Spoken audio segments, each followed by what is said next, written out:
Hello everyone, welcome back to Tabby Sims. My name is Tabby, if you do not know, and you might not know because it's been chuffing ages, 3 months to be exact. I haven't posted on Tabby Sims in a really long time, and there are lots of reasons for that. So I thought I would just get a cuppa and just chat about what's been going on, because I do want to return to posting on Tabby Sims. I had already recorded some videos the intros will be a little bit out of date, but the gameplay will be the same. My hair might be shorter, the weather might be nicer because we're moving into September now and it's already grim, but I think gameplay from 2 months ago is fine. It's still relevant enough to post now. So I think I did share on here that I got a new job in March. It's still in the same company that I already worked for, but it was just in a different geographical location. So before I was working in the northeast and I lived in York, so that was very easy, and I moved to the Wales region, so that's less easy. That was a lot of travel, and in my first 13 weeks I was away traveling every single week, and that was across London, Bristol, Cardiff, Baglan, Llandudno. Anyone Welsh is going to hate my Welsh, well, not even trying to pronounce it in Welsh. I'd just butcher it anyway. I was all over. It was really tiring. When I got to the weekends, I was just shattered, and editing and filming for Tabby Sims takes a lot of time and actually a lot of energy. Even though it's like just gameplay and playing The Sims, the commentary that goes along with it, it is a different energy level of when you play Sims for yourself versus when you're filming it. I kind of told myself that after I'd gotten over the new job hump, I think that 3 to 6 months in any new job is really hard, even though I was still in the same company and I was doing the exact same job. Actually, I was just doing it in a different geographical region. There was still so much to learn because they do things quite differently, new people to meet, new relationships to build, lots of travel, all of that kind of thing. So I had told myself that after I'd gotten over that new job hump, I would be back on Tabby Sims posting regularly, because I had set myself a goal of 5,000 subscribers by the end of this year, and I mean, hold my hands up, I know that's not going to happen now. But new job aside, life started lifing around June. So our family dog, oh gosh, it didn't even start with Macy. So the first thing, there's been a series of unfortunate events. The first thing was that I found a lump in my breast, which scared me quite a lot. I am 34 and went to the doctor, had my first ever breast exam. She wasn't concerned, but because my age, wanted to refer me to a specialist clinic. That clinic did an exam and an ultrasound, and they said it was a benign skin cyst. So that was a weight off my mind in one way, but put a pin in that because it comes back to bite me in the ass later. Then I had a friendship fallout, which was very hard, very difficult. Someone I never thought that would happen with, and unfortunately it's something that, unless something changes, I'm being really cryptic because I actually love this person more than anyone, and I would never want to slag them off online, which kind of goes to how difficult this has been for me. Do you know what I mean? But that can't be fixed because there's something fundamentally in the way.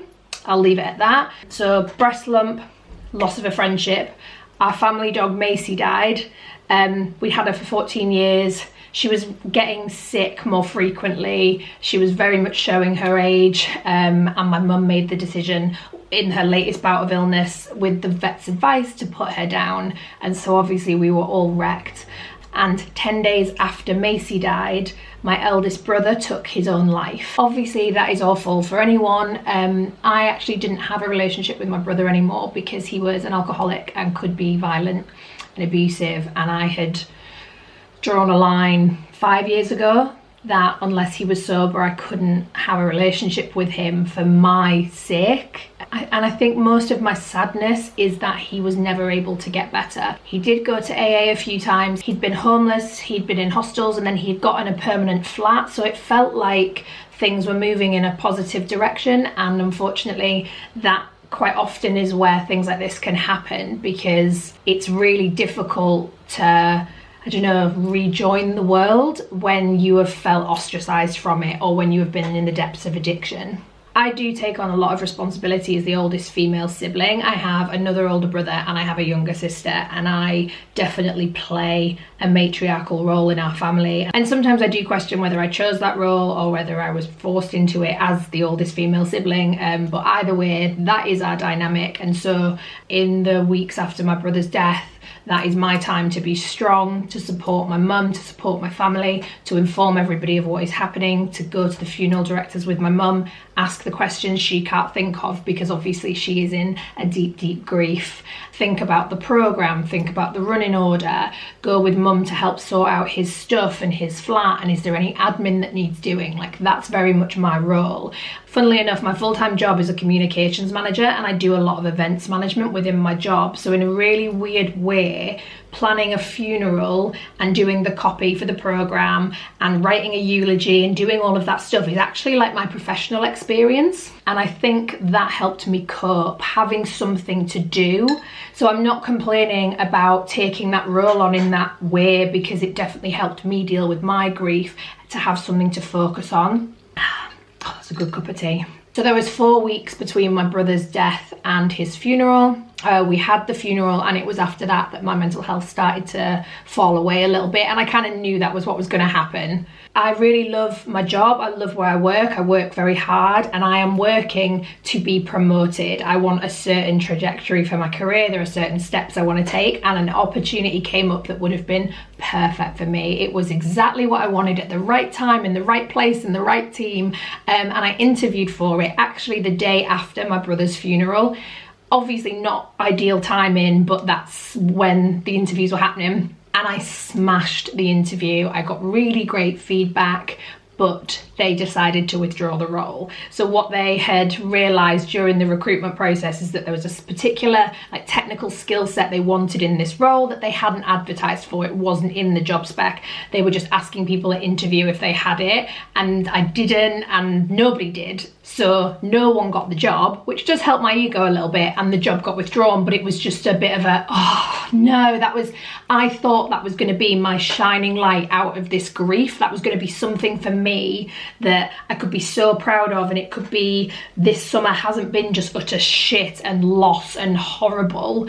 It's something positive, and it just disappeared. So far, from the start of June, we have had a breast lump scare, lost friendship, family dog death, my brother has died, and I've missed out on a dream job. I then got an ear infection, which was not a surprise. I was very run down, I wasn't sleeping, I was very stressed, and I've been having recurring ear infections for 4 years, so it was only a matter of time. Now it's time to take a pin out of the breast lump scare, where I'd been told that that was a benign cyst. The benign cyst then got infected. So the lump started to grow, then come out of my skin a little bit, get really red, get really sore. I couldn't breathe because it's kind of where it is on my boob. It was like in the middle underneath. And so any movement like this felt like tearing. It was absolutely awful, and it became like a bit of a grape on the outside of my boob, and just any movement, because my boobs are quite big, it was rubbing on my skin. It makes me feel sick, because there were points where I would knock it and I thought I was gonna vomit. Like, it was really painful. So that was another trip to the doctor to get more antibiotics for something else that was physically wrong with me. I really have medical fatigue after the last 4 years of just feeling like I'm constantly ill. I'm just over it, and I just get so upset and fed up when I'm poorly. So we are at 7 fucking horrible things in a really short amount of time. I then had a really odd one where I was in my flat. I live in a ground floor flat with big floor to ceiling windows, and out of nowhere, a young girl started banging on one of the windows asking for help. I'm not going to give too many details again because it's the internet. I want to protect this person's privacy. I let her into my flat trying to understand what the situation was. She told me she was 15. It later turned out she was 13, and I didn't really know what to do. When I went to call the police, she would freak out and beg me not to call the police. She wouldn't let me contact her parents, and so what we ended on is I took her to hospital. Luckily the hospital isn't far from me, so we could walk look, and when we got there, that's when I found out her real name. She'd lied to me about the name, her real age, she'd lied to me about the age, and one of the nurses had met her before and just kind of gave me a bit more context. That they had seen her before, that she had run away before, and then when her dad came to the hospital, because the hospital contacted him, he got my number and we spoke about the diagnoses she has and the troubles that she has. So I was very much, in one way, right place, right time, because this girl could have asked for help from the wrong person, and luckily she asked me and I took her to hospital and she was safe and she was fine. But in another way, wrong place, wrong time, because I just didn't have the capacity. I don't have the capacity for random acts of kindness right now, because I'm just trying to keep my head above water. And so that was a whole like 6 hours of my life where I was like, what is going on? What is going on? It's really been a crazy couple of months. Things started to calm down and I took a week off work to just do nothing but sleep. When my brother died, I did take a week of bereavement leave, but then I went straight back to work because I need, like I said, I need to do stuff. I need to be busy, but it was starting to wear on me. I haven't been sleeping. I'm still not really sleeping, and we're 3 months on, and I just needed a week away from my job. I love what I do, but I'm just in communications, so nothing I'm doing is saving lives. I write silly little articles, I create silly little videos, and it's not putting any of that down. I chose my job because it's not serious. I don't want a serious, responsible job. I want to have fun, I want to be creative, I want to speak to people, I want to build relationships. I don't want anything with that much responsibility. And so I was finding work really hard because people were acting like it was life or death over a tweet, and I'm just like, I can't I can't be here right now. Obviously, grief gives you that perspective on how trivial a lot of our day-to-day interactions are, or our day-to-day problems are. After my week off, I went back to work ready for it. I was like, okay, I'm still on this track for promotion. There are some opportunities coming up. I'm gonna focus, I'm gonna get my head down, and I'm gonna get promoted by the end of the year. That could still happen. I don't know if that's actually what I want anymore. Because I am feeling the weight of the last couple of months, and maybe I need to take a step back from my career and just let the universe do what it's going to do, rather than me trying to force and push something that maybe it's not meant to happen right now. But that's a video for another time. I said at the beginning, the first 13 weeks of my new job, I travelled every week. After my brother died, I hadn't travelled at all. So this week was my first week travelling again. I had a meeting in Bristol on the Tuesday. So I go like late Monday, stay overnight, and I'm there ready on Tuesday morning. I had arrived in Bristol, checked into my hotel, gone and had a pizza. What was it called? Pizza Rover. Very, very nice pizza.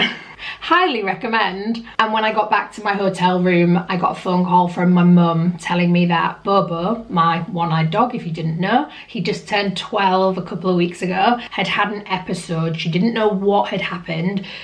We thought maybe a stroke at first, but his eyes were darting all over the place. He'd been sick all over the flat. He couldn't walk, he was like stumbling about, he was incontinent, and he was panicking and panting. So I like asked a bunch of questions. I stayed really calm at first actually, because then I would phone the vet and like relay the information. And when I spoke to the vet, they said it sounded like something called vestibular disease, which is also known as old dog syndrome, and it's something that affects dogs' balance. It sounds a bit like vertigo in humans, although humans can get vestibular disease as well.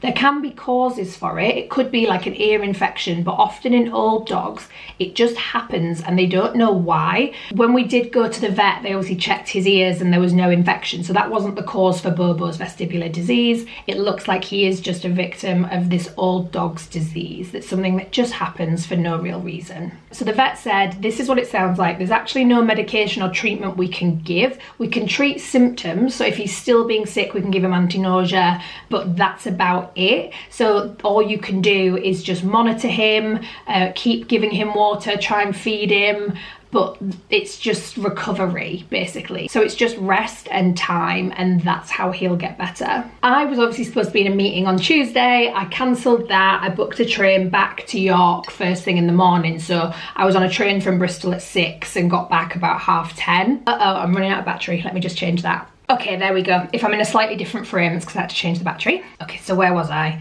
Tuesday just gone, travelled back from Bristol, got to my flat, saw Bobo and just started sobbing, just like crying with my mum about how I just can't take anymore. So that is 8 horrible things that have happened in the space of 2.5, 3 months. I can't take any more. It's made me feel raw, like all my layers are stripped back, all my coping mechanisms, all my strength, any resilience I had is just gone.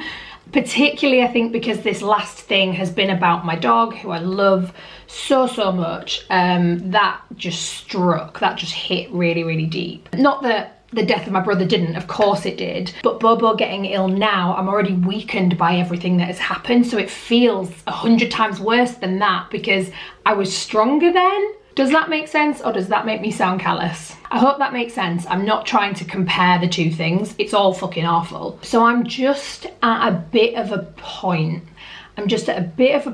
Where bad things keep happening to me, and I am not a victim. I do not buy into victim mentality, but I keep my life in check. There are some people who like court drama. We all know there's always a drama, and they've dated that person you all knew it wasn't going to end well, or they went for that job that was toxic, or they did that. You know what I mean? Like, we all have those friends. I've been that person before. My 20s, I was a drama queen. I sought conflict. I sought drama.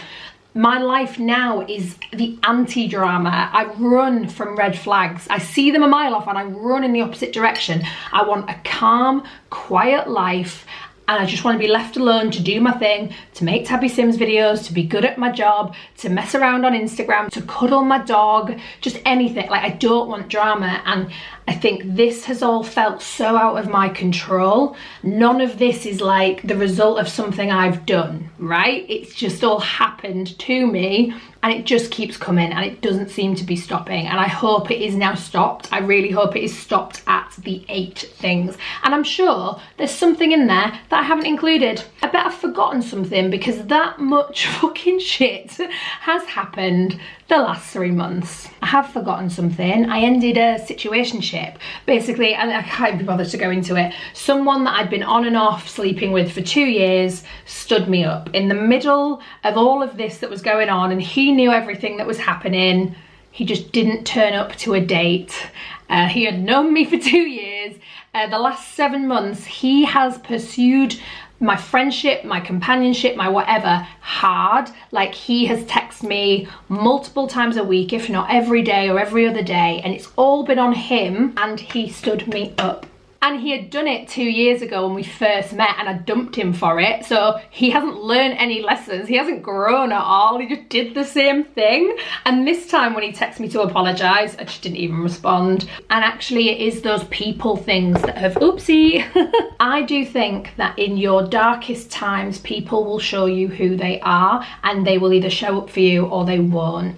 And I have been shown this summer who is really there for me and who isn't. And I am so lucky for the family, the friends, the work colleagues that I do have that have just been there for me every single time something else comes along, and they are there, like, ready to catch me, ready to support me, ready to look after the dog for me, or cook me a meal, or take me out, or come give me a hug. I am so blessed. So yeah, that is the story of summer 2024 and why I haven't been posting Tabby Sims videos. I hope you're all sat there going, yeah, fair enough, babe, fair enough, actually.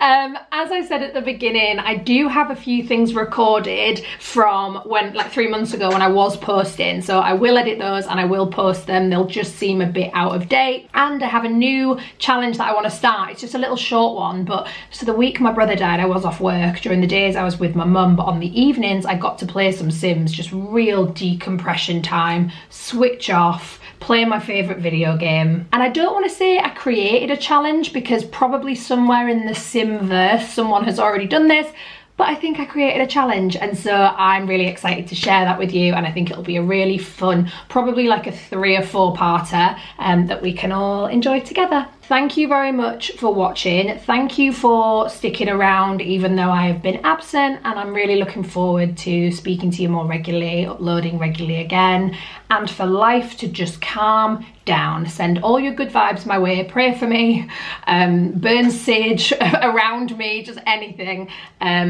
because yeah, I deserve a quiet rest of 2024, I think. Please do subscribe if you haven't already, and I'll see you again very, very soon. Bye.